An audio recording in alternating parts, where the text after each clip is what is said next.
ദേശീയ തലത്തിൽ കോൺഗ്രസ് വലിയ ഉണർവിലേക്ക് വന്നു.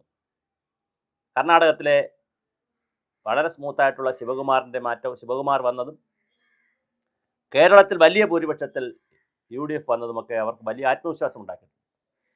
അതുപോലെ ബംഗാളിൻ്റെ മമതാ ബാനർജിയുടെ തകർച്ച ശരിക്ക് ആത്മവിശ്വാസം ഉണ്ടാക്കിയിരിക്കുന്നത് കോൺഗ്രസിനാണ്. ഞാനിത് പറയാൻ കാരണം ഇപ്പോൾ ദേശീയ തലത്തിൽ നടക്കുന്ന വലിയൊരു ചർച്ചയാണ് NCP, അതായത് ശരത് പവാറിൻ്റെ മഹാരാഷ്ട്രയിലെ NCPയും TMC തൃണമൂൽ കോൺഗ്രസ്, മമതാ ബാനർജി തൃണമൂൽ കോൺഗ്രസും ഇന്ത്യൻ നാഷണൽ കോൺഗ്രസിൽ ലയിക്കണം എന്നൊരു ചർച്ച വളരെ ഗൗരവമായി ദേശീയ തലത്തിൽ നടക്കുന്നുണ്ട്. BJPയെ എതിർക്കുന്നതിന് ഇന്ത്യ മുന്നണി അല്ലെങ്കിൽ ഇന്ത്യ മുന്നണി എന്നൊന്ന് പറഞ്ഞു നിന്നിട്ട് കാര്യമില്ല, കോൺഗ്രസ് ശക്തിപ്പെടുത്തുകയാണ് പ്രധാനം എന്നൊരു തോന്നൽ കോൺഗ്രസിൻ്റെ ദേശീയ നേതൃത്വത്തിന് വന്നിട്ടുണ്ട്. അങ്ങനെ വന്നതിൻ്റെ അടിസ്ഥാനത്തിൽ BJPയുടെ രാഷ്ട്രീയ പോരാട്ടത്തിനെതിരെ കോൺഗ്രസ് വിട്ടുപോയ എല്ലാ മതേതര പാർട്ടികളെയും, പ്രത്യേകിച്ച് കോൺഗ്രസുമായി നിന്ന് വിട്ടുപോയ പാർട്ടികൾ, NCP കോൺഗ്രസിൽ നിന്ന് പോയതാണ്, TMC കോൺഗ്രസിൽ നിന്ന് പോയതാണ്. അങ്ങനെ കോൺഗ്രസിൽ നിന്ന് വിട്ടുപോയ, അങ്ങനെ പറയുമ്പോൾ കമ്മ്യൂണിസ്റ്റ് പാർട്ടിയും പണ്ട് കോൺഗ്രസ്, അത് പണ്ടാണ്. പക്ഷേ ഈ വളരെ റീസെൻ്റായിട്ട് NCPയും കോൺഗ്രസ് വിട്ടുപോയി ഉണ്ടാക്കിയ ശരത് പവാർ ഉണ്ടാക്കിയ പാർട്ടിയാണ്. അത് വളരെ വലിയ രീതിയിലാണ് മഹാരാഷ്ട്രയിൽ ഒരുപാട് കാലം ശരത് പവാർ ഭരിക്കുകയൊക്കെ ചെയ്തു. പിന്നെ അത് ക്ഷയിച്ചു പോയി. അതുപോലെ തന്നെ മമതാ ബാനർജി 15 വർഷം ഭരിച്ചു, അവർ പിന്നെ ക്ഷയിച്ചു. ഈ രണ്ട് പാർട്ടികളെയും വളരെ കൃത്യമായി തിരിച്ചു കൊണ്ടുവരണമെന്നാണ് സഞ്ജയ് റാവത്തിനെ പോലെയുള്ള വളരെ പ്രമുഖരായിട്ടുള്ള നേതാവ് പറയുന്നത്. ശിവസേനയിലുള്ള UBT നേതാവായിട്ടുള്ള സഞ്ജയ് റാവത്താണ് ഇത്തരം ആവശ്യം മുന്നോട്ട് വച്ചിരിക്കുന്നത്.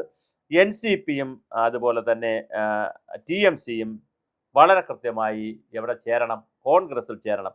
മതേതര പാർട്ടികൾ കോൺഗ്രസിൽ ലയിച്ചാൽ ദേശീയ തലത്തിൽ ശക്തി പ്രാപിക്കാൻ കഴിയും. അതിനുള്ള ചർച്ചകൾ ആരംഭിച്ചിട്ടുണ്ടെന്നും മുതിർന്ന കോൺഗ്രസ് നേതാവ് നാനാ പടോല അവകാശപ്പെടുകയും ചെയ്തു. അപ്പോൾ കോൺഗ്രസ് മറ്റൊരു തരത്തിലുള്ള ഒരു ദേശീയ തിരിച്ചറിവിലേക്ക് വരുന്നു എന്നുള്ളതാണ് സഞ്ജയ് റാവത്ത് ഈ വിഷയം ഉന്നയിക്കുന്നത്. BJPയുടെ വികൃത രാഷ്ട്രീയത്തിനെതിരെ പോരാടാൻ ശരത് പവാർ ഈ ലയനം നിങ്ങൾക്ക് മുൻകൈയെടുക്കണമെന്നും റാവത്ത് പൂനെയിൽ ആവശ്യപ്പെട്ടു.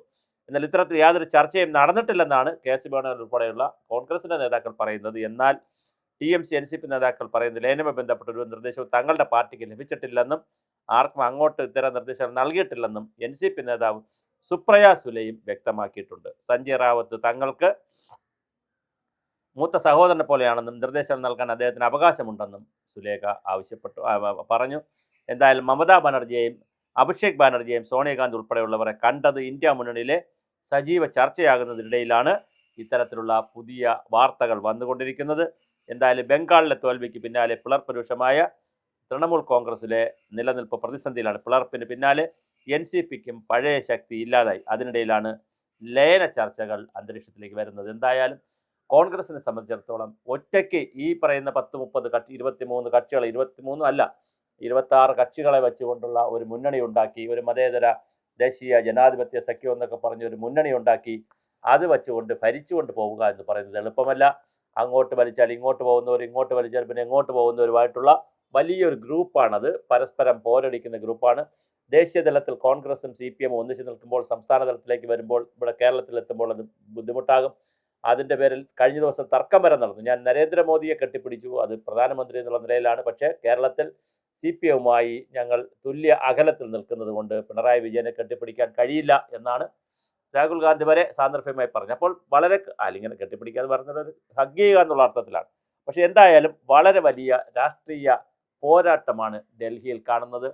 BJP എതിർക്കാൻ ഇവരെ കൊണ്ട് കഴിയില്ല, ഈ സംവിധാനത്തെ കൊണ്ട് കഴിയില്ല. അതുകൊണ്ട് തന്നെ കൊച്ചു പ്രാദേശിക പാർട്ടികൾ, പ്രത്യേകിച്ച് കോൺഗ്രസിൽ നിന്ന് വിട്ടുപോയ പാർട്ടികൾ കോൺഗ്രസിലേക്ക് ലയിക്കണം എന്നുള്ള പുതിയ ഒരു ഫോർമുല ഡൽഹിയിലും മഹാരാഷ്ട്രയിലും കൽക്കട്ടയിലും അതുപോലെ തന്നെ പശ്ചിമ ബംഗാളിലും ഉണ്ടാവുന്നു എന്നുള്ളത് മറ്റൊരു രാഷ്ട്രീയ സൂചനയാണ്. അങ്ങനെ വന്നാൽ കോൺഗ്രസ് ശക്തിപ്പെടാൻ സാധ്യതയുണ്ട്. കാരണം മമതാ ബാനർജിയും വലിയ ശക്തിയായ നേതാവാണ്. ഇപ്പോൾ തോറ്റു എന്നുള്ളതെങ്കിലും ശരത് പവാറിൻ്റെ ടീമും, അതായത് പിന്നെ NCP SP എന്ന് പറയുന്ന സംഘവും വളരെ വലിയ ശക്തരാണ്. മഹാരാഷ്ട്രയിൽ അവർ ശക്തരാണ്, ബംഗാളിൽ മമതാ ബാനർജി ശക്തിയുള്ളവരാണ്. പക്ഷേ മമതാ ബാനർജിയുടെ പാർട്ടിയെ പിളർത്തി എന്നുള്ളതാണ് BJP നേടിയ ഒരു നേട്ടം. അതുപോലെ NCPയും പഴയ NCP അല്ല, രണ്ടായി പിളർന്നു പോയി എന്നുള്ളതാണ് വളരെ പ്രധാനപ്പെട്ട കാര്യം. ശിവസേനയും പിളർന്നു പോയി. അങ്ങനെ ഈ നേതാക്കൾ വളർന്നു വരുന്നതനുസരിച്ച് ഈ പാർട്ടികൾ പിളർന്നു പോകുന്നതാണ് ബാൽ താക്കറയുടെ ശിവസേനയായിരുന്നു ഒരു കാലഘട്ടത്തിൽ മഹാരാഷ്ട്രയിലെ സിംഹമായിരുന്നു അവർ, കടുവകളായിരുന്നു. പക്ഷേ പിന്നെ അവർക്ക് മുമ്പോട്ട് കൊണ്ടുപോകാൻ പറ്റില്ല. ഇപ്പോൾ BJPയുടെ പട്നായിക്കാണ് ഭരിക്കുന്നത്. അപ്പോൾ ഞാൻ പറഞ്ഞത് കൃത്യമായി ദേശീയ തലത്തിൽ കോൺഗ്രസ് പുതിയ അലയൻസുകൾ കൊണ്ടുവരുന്നു. അതിനിടയിലാണ് ലയന ചർച്ചകൾ വളരെ ഗൗരവമായി നടക്കുന്നത്.